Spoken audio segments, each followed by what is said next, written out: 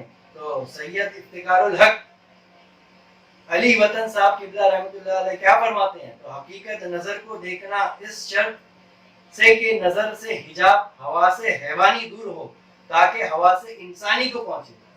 کیا ہو؟ حواس حیوانی دور ہو تاکہ حواس انسانی کو پہنچے، اور حواس انسانی سے آثار رحمانی کو دیکھنا.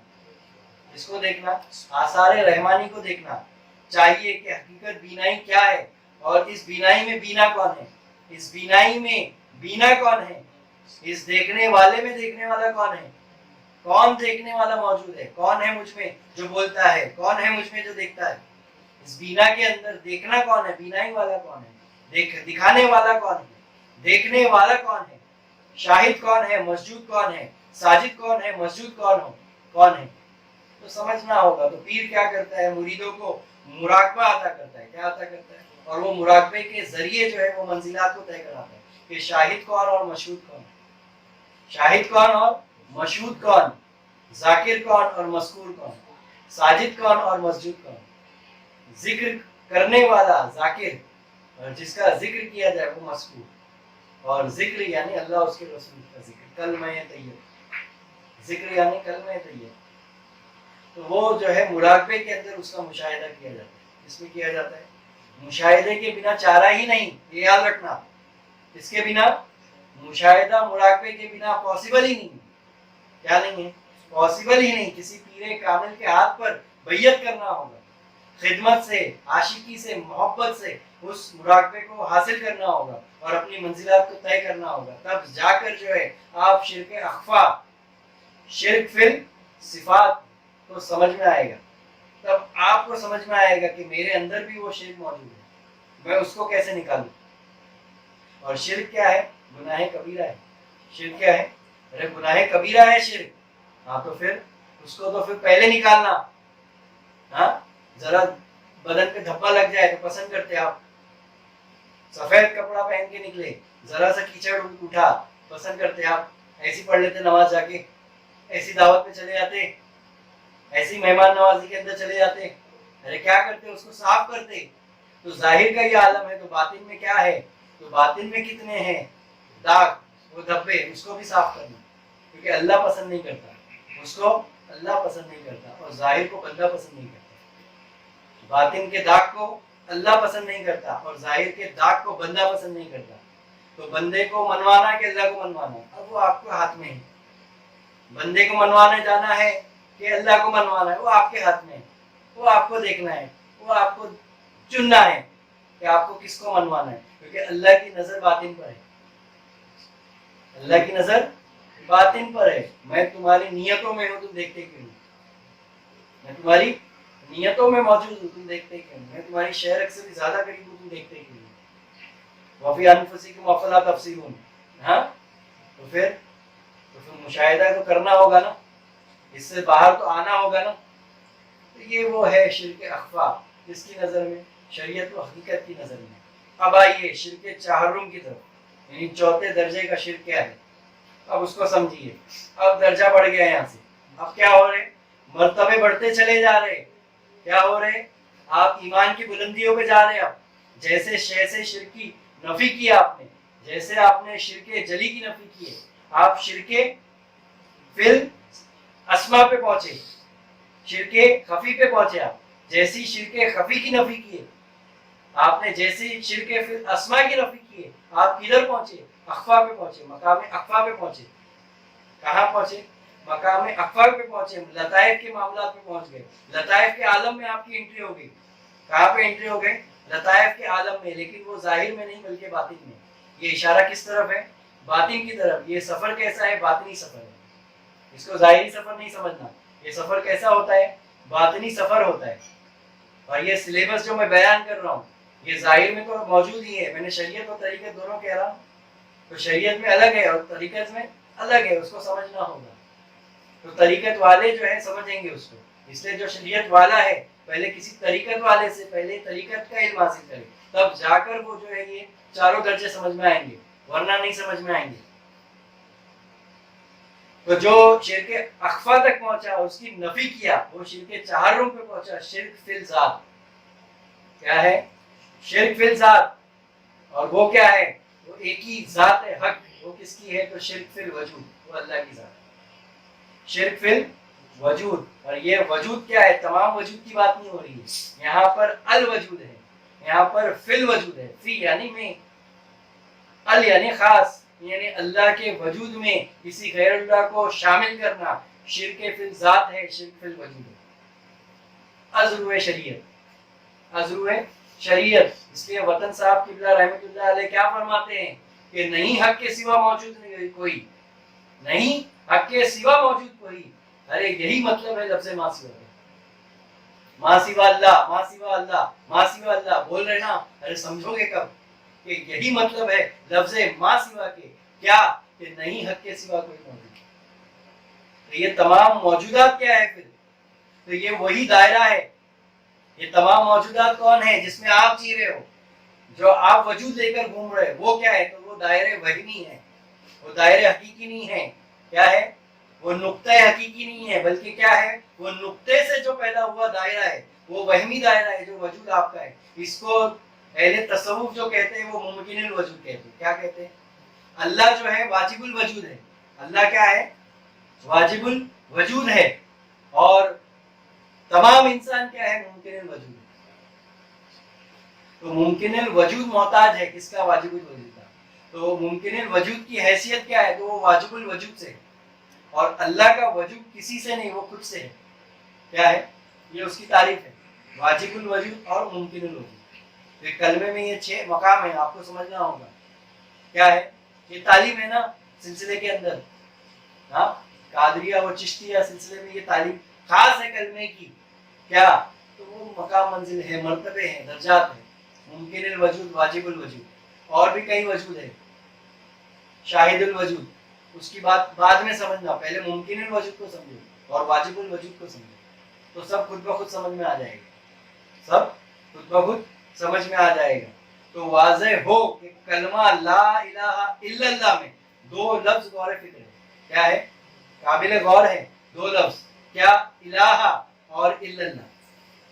لا الہ الا اللہ میں 2 لفظ جو ہے قابل غور ہے، کیا ہے؟ ایک الہ اور ایک الا اللہ۔ تو ترجمہ اس کلمے کا کیا ہے؟ اللہ کے سوا کوئی اور الہ نہیں ہے، اللہ کے سوا کوئی اور الہ نہیں ہے، یعنی ساری کائنات میں ایک ہستی الہ ہے، اور اس کا نام اللہ ہے، اس کا نام اللہ ہے، جس کو حکمہ اپنی اصطلاح میں واجب الذات یا واجب الوجود کہتے ہیں۔ علماء یعنی اہل شریعت اس کو اپنی اصطلاح کے اندر کیا کہتے ہیں؟ واجب الذات اور واجب الوجود کہتے ہیں۔ قرآن اسے اپنی اصطلاح کے اندر الہ سے تعبیر کرتا ہے، قرآن اپنی اصطلاح کے اندر کیا کرتا ہے؟ اس کو الہ سے تعبیر کرتا ہے، اور اس کا نام اللہ رکھتا ہے، اور اس کا نام اللہ رکھتا ہے۔ تو اللہ نام کس کا ہے سمجھنا ہوگا، کلمے میں سمجھنا ہوگا۔ بہت لطیف نکتہ ہے، کیونکہ مقام دیکھو نا 4تھے درجے پہ پہنچ گیا، اب یہاں ہائٹ سے بات ہو رہی ہے، اب تھوڑا اس مقام پہ آ کے دیکھنا ہوگا، ورنہ تب تک سمجھ میں نہیں آئے گا۔ تو اللہ کے سوا کوئی الہ نہیں، یہی اللہ کے سوا کوئی، یعنی اللہ کے سوا کوئی واجب الوجود نہیں۔ تو تمام واجب الوجود کس سے ہے؟ تو اللہ سے۔ تو اللہ کے سوا کوئی نہیں، کیا نہیں ہے؟ واجب الوجود نہیں ہے۔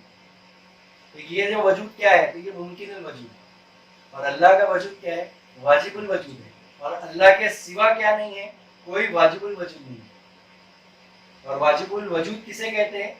جو از خود موجود ہو، یعنی جو خود سے ہو، جس کا ہونا ضروری اور نہ ہونا محال ہو، اور جس کا وجود خانہ ذات ہو، یعنی جسے غیر نے وجود عطا نہ کیا ہو۔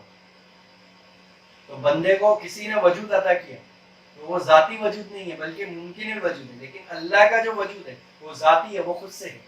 کیا ہے؟ خود سے ہے۔